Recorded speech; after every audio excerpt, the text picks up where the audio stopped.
Hallelujah, praise the lord. దేవునికి వందనములు. ఈ ఉదయ కాలమున మీకందరికి వందనములు. ఈ రోజు దేవుని వాగ్దానం యెషయా గ్రంథం 20వ అధ్యాయం 12వ వచనము. యెహోవా, నీవు మాకు సమాధానము స్థిరపరచుదువు. నిజముగా నీవు మా పక్షం నుండి మా పనులన్నిటిని సఫలపరచుదువు. దేవుడు మనకు సమాధానాన్ని ఇచ్చే దేవుడు, సమాధానాన్ని స్థిరపరిచే దేవుడు. అన్ని ఉంటాయి కానీ మనకు సమాధానం అనేది ఉండదు. కుటుంబములో సమాధానము ఉండదు, చేస్తున్న పనులలో మనకు సమాధానం ఉండదు, బంధువుల మధ్య మనకు సమాధానం ఉండదు, తల్లిదండ్రుల దగ్గర పిల్లల దగ్గర సమాధానం ఉండదు, భార్య భర్తల దగ్గర సమాధానం ఉండదు. సమాధానము లేకపోతే అన్ని ఉన్నప్పటికీ వ్యర్థమే అంటూ ఉంటారు కదా పెద్దలు. కారం తిన్నా పర్వాలేదు, ఇంట్లో సమాధానం ఉంటే చాలు అయ్యా అంటారు కదా. అలాగా ప్రభుని అడగాలి.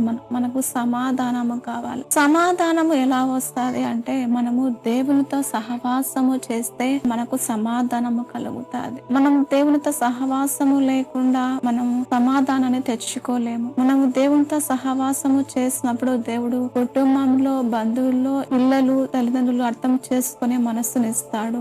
అది సమాధానముగా దేవుడు అనుగ్రహిస్తాడు. మనం మొదటిగా దేవునితో సహవాసము చేయడం నేర్చుకోవాలి. అప్పుడు ఆయన మనకు సమాధానాన్ని స్థిరపరుస్తాడు. అలాగే మన పనులన్నిటిలో సఫలపరుస్తాడు. మన పక్షమున మన బంధువులు ఉండరు, మనకు స్నేహితులు ఉండరు, పొరుగు వారు ఉండరు, కానీ మన పక్షమున దేవుడు ఉంటాడు. దేవునితో మనము సహవాసము చేస్తే మనం ఏ పనులు చేస్తున్నామో, పరిచర్యన అందులో ఆశీర్వాదం కావాలా, అందులో మనం ప్రయాస పడుతున్నాము ఫలితం లేకుండా ఉందా, అలాగే ఉద్యోగంలో మనం ఎంతో ప్రయాస పడుతున్నాము నష్టమే కలుగుతుందా, అలాగే వ్యాపారములో మనం ప్రయాస పడుతున్నాం వ్యాపారాలు నష్టం కలుగుతున్నాయా, అలాగే మన పంట పొలాలలో మనం నష్టం కలుగుతుందా. అందుకని మనము మన పనులు సఫలపరచట కావాలి అంటే మనము దేవునితో సహవాసము కలిగి ఉంటే మనం స్థిరపరుస్తాడు. మన పక్షమున ఉండి మనకు దేవుడు మన పనులనేది సఫలపరుస్తాడు. ఈ వాగ్దానం మన పట్ల నెరవేర్చును గాక.